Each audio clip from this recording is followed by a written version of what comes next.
Il est de retour, Carly est libre. Bonjour Guy Carlier, comment ça va ce matin? Bonjour Guy. Mais bonjour Cécile, bonjour Patrick, bonjour à tous. Je ne sais pas quoi répondre à cette question, comment ça va. Ouais. En tout cas, je suis tellement heureux de vous retrouver. Je pense aussi que les auditeurs sont heureux de vous retrouver, Patrick, après cette semaine d'absence. Bon, ceci dit, ils étaient bien les deux remplaçants, mais ce sont que des remplaçants, des substitutes, comme on dit. Hein. Ils sont pas prêts de déboulonner les titulaires. Parce que Cécile et Patrick, vous êtes un peu les Mbappé, les Messi de la matinale. Et vendredi, on a fait la matinale avec Kurzawa et Dagba. Mais enfin bon, ils s'en sont bien sortis. Vous les chambrez. Moi, je veux bien être comparé à Mbappé, mais 200 millions d'euros sur mon compte. Hein, donc ça, il n'y a pas de problème. Quoi.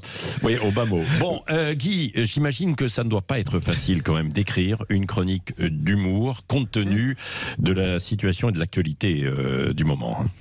Non, c'est vrai. Là, on n'a pas envie de rire avec nos traditionnelles plaisanteries de potage. Je dirais pas la facilité de, par exemple, votre absence la semaine dernière que vous avez justifiée en faisant une note de frais pour une mise à niveau dans le cadre de la formation permanente consacrée à l'étude de la vie dans les abris antinucléaires. C'est vrai. Sauf qu'il s'agissait de la cave du body de la Grande Motte où vous avez passé une semaine dans un stage intitulé promiscuité corporelle et nudité. Mais enfin, je n'insisterai pas. C'est pas facile d'écrire, c'est vrai, comme le monde dans la situation actuelle. Heureusement, les responsables politiques français et plus précisément les candidats à la présidentielle nous aident. Ils disent on est nuls, d'accord, mais avouez qu'on vous fait bien marrer. Alors finalement, on est capable de faire marrer Poutine et ils ont choisi l'option théâtre aux armées afin de détendre Vladimir Poutine. Oui, parce que voilà un type qui est quand même en train de foutre le bordel sur la planète et il a besoin, il a une sacrée pression sur les épaules, il a besoin d'un petit moment de décompression. Alors chaque jour, il demande à son chef de cabinet dis-moi Igor, avant de bombarder Kiev, j'ai besoin de me détendre, c'est quoi le sketch des Français aujourd'hui? L'autre, il y en a plusieurs, qu'est-ce que tu veux? Par exemple, on a du Sandrine Rousseau, c'est toujours rigolo. Ah oui, je l'aime bien, c'est celle qui balance des tweets sur l'écriture inclusive quand je bombarde les civils. Oui, elle est bien. Vas-y, Vladi, balance. Figure-toi, Vladi, qu'ils ont viré Sandrine Rousseau de la campagne de Jadot. Et si je peux me permettre un jeu de mots, Vladi, vas-y Igor. Ils l'ont viré, ils l'ont démise Rousseau. Démise Rousseau.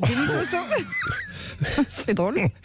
Oui, c'est de l'humour russe, attention. Oui, c'est très rigolo, mais grave. Dis-moi, Igor, t'as du Pécresse? Parce que ça me détend bien avant les bombardements. Oui, chaque jour, on a un Pécresse. Hein. Alors, figure-toi qu'aujourd'hui, Pécresse a été au salon de l'agriculture. C'est marrant, alors elle a parlé aux vaches comme Robocop. Non, on l'a dit, ça c'est pas drôle, elle parle toujours comme Robocop. Non, ce qui est drôle, c'est ce qu'elle a dit en sortant du salon de l'agriculture. Ah bon? T'as la bande, Igor? Allez, fais-moi écouter ça. Je file m'occuper de l'Ukraine. Elle file s'occuper de l'Ukraine. Oh non, tu t'assures vraiment. Non, attends, Vladi, figure-toi que c'est pas fini. Ensuite, elle a réuni ses amis des Républicains. Ah bon? Oui, ils ont fait un conseil de défense stratégique. Ils ont tourné ça dans le garage de Morin. Ah oui, parce que dans le conseil de défense de Pécresse, il y a Morin. C'est l'homme qui a débarqué avec les Américains 17 ans avant sa naissance. Bon, alors, ils ont filmé ça dans son garage. Ils ont viré l'Opel Vectra, il y avait encore les traces d'huile. Enfin bon, ils ont foutu un drap sur des tréteaux. Et derrière, il y avait une étagère avec une bouteille vide, une plante dans un pot et 2-3 mères, une poule en plâtre, on se demande ce qu'elle foutait là, 2 tiges de blé dans une bouteille. Et puis au-dessus, on voyait les tuyaux du chauffage, tu vois, qui vont à la chaudière, les rails où passent les câbles électriques. Bon, c'est du triphasé, c'était bien, enfin voilà. Et écoute Igor, je crois franchement que je vais pas bombarder la France parce que ce serait dommage de se priver de gens comme ça. Et puis voilà, donc chaque jour je vous donnerai comme ça les petits sketchs du théâtre aux armées de nos politiques. Je vous parlerai également des coups de fil d'Emmanuel Macron parce que alors, donc si vous voulez, chaque jour Macron appelle Poutine, l'autre n'a évidemment rien à lui dire et Macron lui dit non mais on peut rester quelques minutes ensemble juste pour que je fasse un communiqué de presse et que je prenne une photo, tu vois, parasé, etc. L'homme qui va sauver bah oui, si tu veux, ma poule. Et voilà. Donc c'est le théâtre aux armées. Chaque jour, vous aurez un nouveau sketch. À demain. Merci Guy Carlier. Et c'est à retrouver, hein, Cécile. Oui, absolument, à retrouver sur sudradio.fr. Grâce à Guy Carlier, on se rend compte que finalement, ça vous coûte pas cher en vêtements les week-ends, Patrick. Hein. Roger, vous êtes souvent... Bon, je dis ça, je dis rien. Restez avec nous, c'est le grand matin. Sud Radio. Et on vous retrouve demain matin, Guy Carlier, et le petit déjeuner de la présidentielle.